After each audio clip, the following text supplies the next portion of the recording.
বাংলাদেশের ঢাকায় একটি বহুতলে আগুন লেগে অন্তত ৪৩ জনের মৃত্যু হয়েছে, আহত অন্তত ৪০।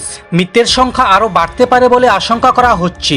আহতদের ঢাকা মেডিকেল কলেজ এবং শেখ হাসিনা জাতীয় বার্ন ও প্লাস্টিক সার্জারি ইউনিভার্সিটিতে ভর্তি করা হয়েছে, সেখানে তাদের চিকিৎসা চলছে। ঢাকার দমকল বিভাগের আধিকারিক জানিয়েছেন, বৃহস্পতিবার রাত 10টা নাগাদ ঢাকার বেইলি রোডে অবস্থিত একটি 7তলা ভবনে আগুন লেগে যায়।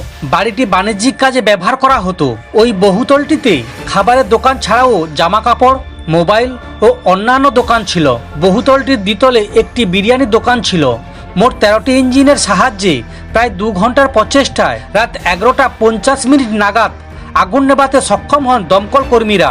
আগুন নিভিয়ে ফেলার পর শুরু হয় উদ্ধার কাজ। দমকল বিভাগের আধিকারিক মোহাম্মদ মঈউদ্দিন জানিয়েছেন, বৃহস্পতিবার রাতে প্রথম এবং দ্বিতলে সর্বপ্রথম আগুন লাগে। আগুন ক্রমে উপরের দিকে ছড়িয়ে পড়ে। নিচ থেকে উপরের দিকে আগুন ছড়িয়ে পড়ায় বাড়িটির মধ্যে অনেকে আটকে পড়েন। আগুন এবং ধোঁয়ার হাত থেকে বাঁচতে অনেকে ছাদে গিয়ে আশ্রয় নেন। বহুতলটির ভিতর থেকে মোট 75 জনকে জীবিত অবস্থায় বাইরে বার করে আনা গিয়েছে। এদের মধ্যে 40 জনকে হাসপাতালে ভর্তি করানো হয়েছে। শুক্রবার সকাল থেকে ফের উদ্ধার কাজ শুরু করা হবে। বাড়িটিতে বেশ কয়েকটি রেস্তোরাঁ ছিল, সেগুলিতে থাকা গ্যাস সিলিন্ডার বিস্ফোরণের ফলে আগুন আরও দ্রুত ছড়িয়ে পড়ে।